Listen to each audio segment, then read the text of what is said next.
Okay, so it's time for another video. As I promised, this time around I'm going to make a sound using the SH101 plug-in or plug-out for the Roland System 1, the Aira System 1. Now, by plug-out, they literally mean that you have a VST plug-in version that you can use on your computer, and you can make the sounds in there, and you can record with it, and so on and so forth. But then you can dump that bank of sounds to the hardware unit and unhook it from the computer and take it wherever you want and play those exact sounds. So it's essentially, like a hardware VST player, but it's native to it. And the cool thing about it is, like right now it's in screensaver mode. The cool thing about it is that when you load up a plug-out device into it, here I'll show you. It darkens the knobs that aren't used. Because depending on the plug-in that you're using. You can get like a faceplate for it. I think I saw somewhere that actually shows because it doesn't list really what everything is. With the SH101, it's kind of different than what they have labeled on here. Like this whole sort of filter or amp section does something different, and so on and so forth. But it's sort of labeled different, but whatever. I can't remember what they're labeled, so we're going to start with a saw wave, because it's my favorite. I'm going to make something a little percussive today, a little less, I think I made like pads the last 2 or 3 billion times or whatever. So I'm going to do something a little different now. Over here, which would normally be your color knob for the System 1 part of it, is actually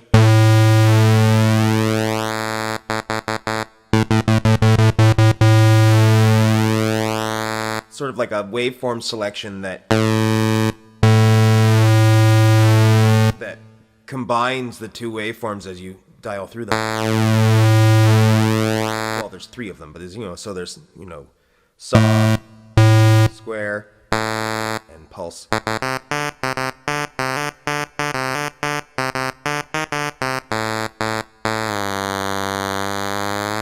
Let's do something with the pulse.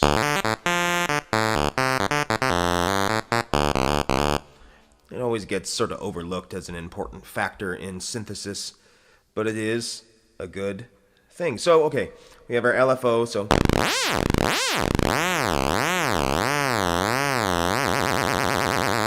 pitch, filter, your rate, speed.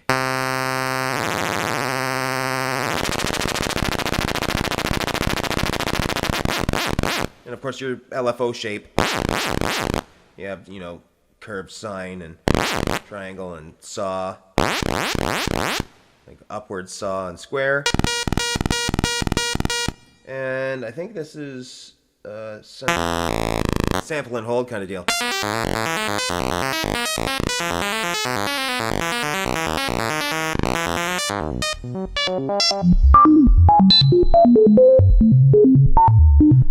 I'm in outer space. Hey, let's dial up something on our old late 70s computer and find out what it has to say to us.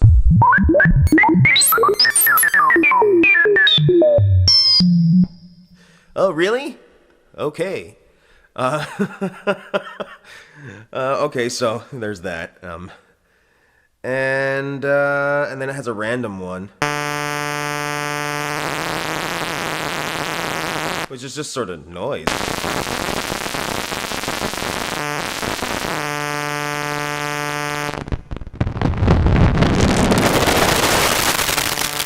It's pretty fucking evil sounding, I'm not gonna lie. Let's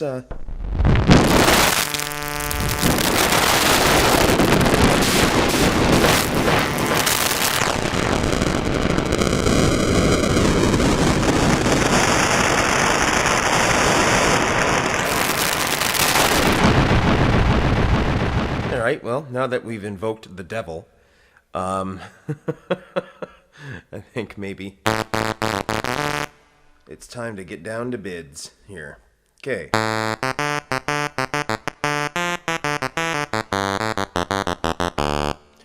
Now, I can't remember if it actually has. Yeah, it does have a second oscillator, but I think it's just the same as the first one.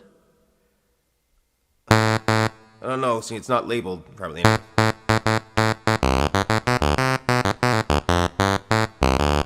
Sub, there is a sub one, but I.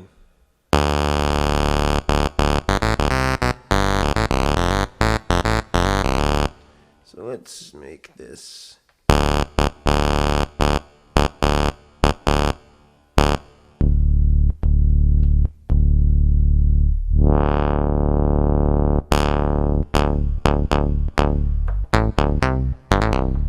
Of course, it is monophonic. There's two mono modes. I think there's mono legato and whatever the fuck that mode is.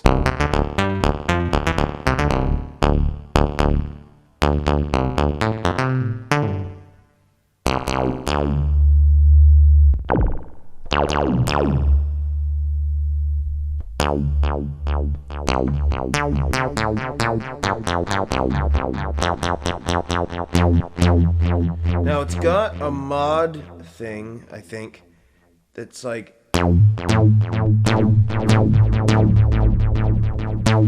that uses the LFO to control some parameters of something here.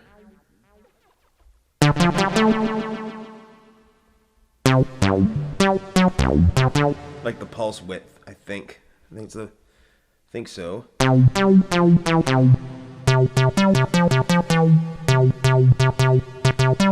maybe that's. And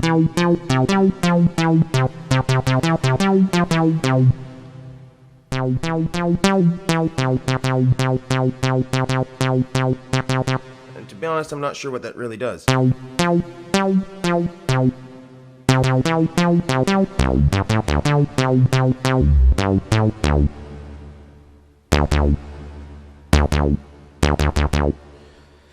Yeah, well, you know me and arpeggiators.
Right, so that's fun.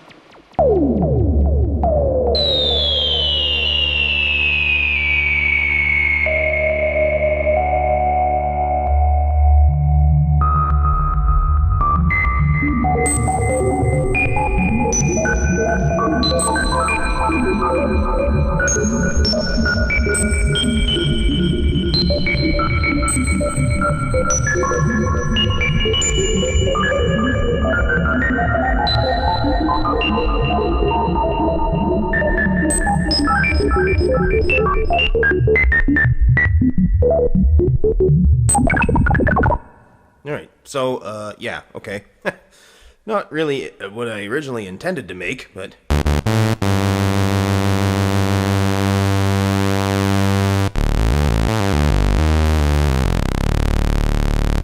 I love the bass sounds on this.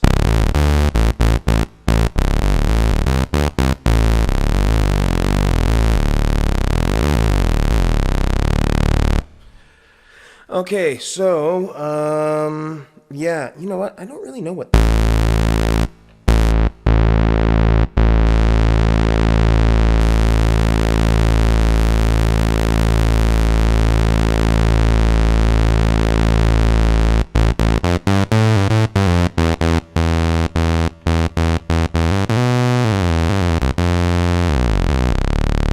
I don't really know what this part does. It does have noise. It only has one noise type, whereas the System 1 part has two.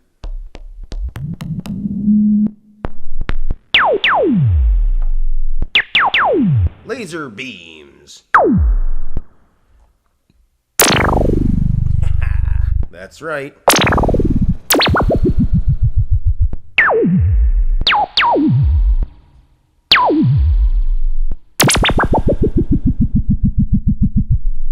Right, okay, so let's make an actual sound that is usable in something musically.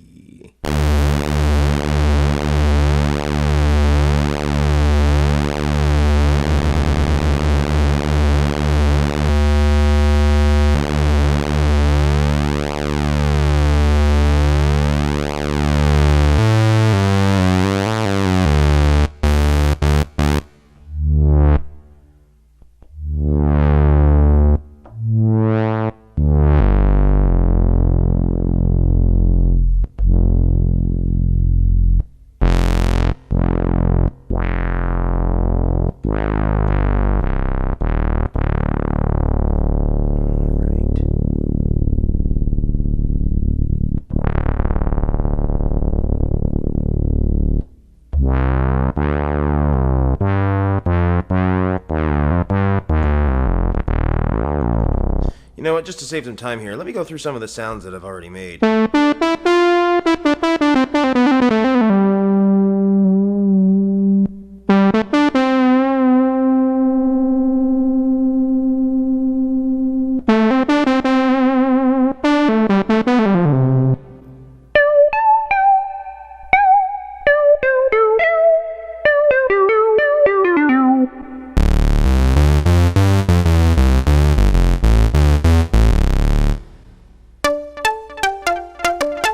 Lots of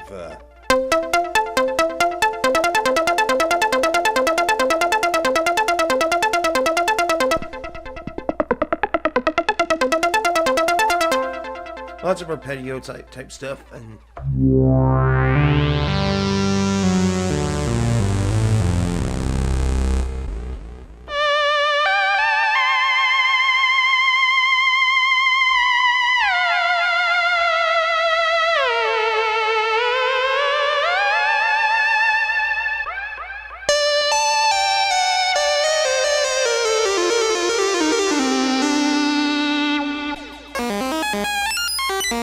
of course, you know, sample and hold. So yeah, so that's the SH101 plug out for the System 1, the part of the Roland Aira line. I have a lot of fun with it. I absolutely love this unit so much. I use it so often. It's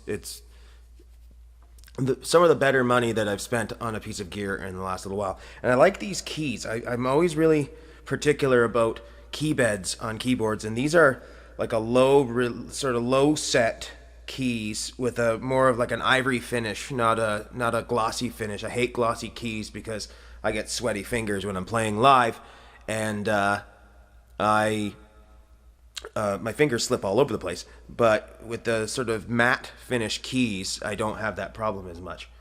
So you know, if it was bigger, it'd be, I guess, better. I don't have any problems playing. I mean, as a lead-oriented instrument, you really only need that range for, you know, most of the leads anyways, unless you're fucking Keith Emerson or something. and playing 88 key leads. Yeah, so you know what? I'll do another one of these in a couple of days after I load up the other Plugout that I have, which I think is like the... I can't remember what the other one is. I haven't used it yet. I just got it a little while ago. So I'll spend some time getting to know it, and then we'll keep going. Cool. Word.